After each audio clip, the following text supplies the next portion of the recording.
The last sort of hour of votes have kind of gone all right for the Prime Minister because none of the amendments tabled by her opponents have passed, including that one calling for a second referendum, albeit that doesn't mean the issue can't come back in due course. It's not ruled out forever. We have one more minor amendment vote to come, and then the big one on whether or not MPs want to extend the exit date for Brexit, currently scheduled for March 29th. Now, that is, of course, expected already to pass. The government wants it to pass, so we don't expect a huge move in the British pound as and when, if as expected, it does pass. The key will be in the next few days, the next week, to see whether the EU grants the extension of Article 50, for how long they grant it, what terms they attach. But the main vote, one more small vote due first, and then the main vote in the next 20 minutes or so.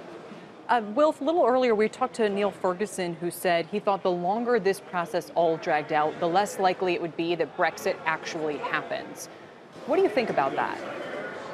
I think that's a very fair point, and the British pound's move from the lows of 126, 127 in terms of year-to-date moves up to the 132, 133 levels does price that in.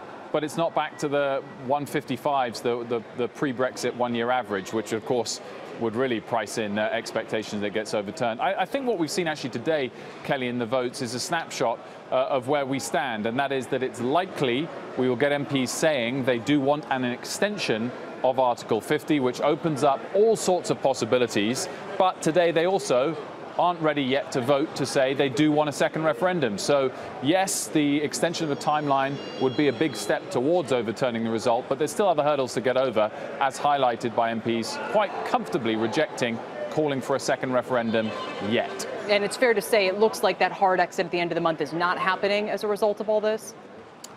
Well, yes, it certainly looks like that's not wanted by anyone on either side, including a majority of MPs, as we saw last night.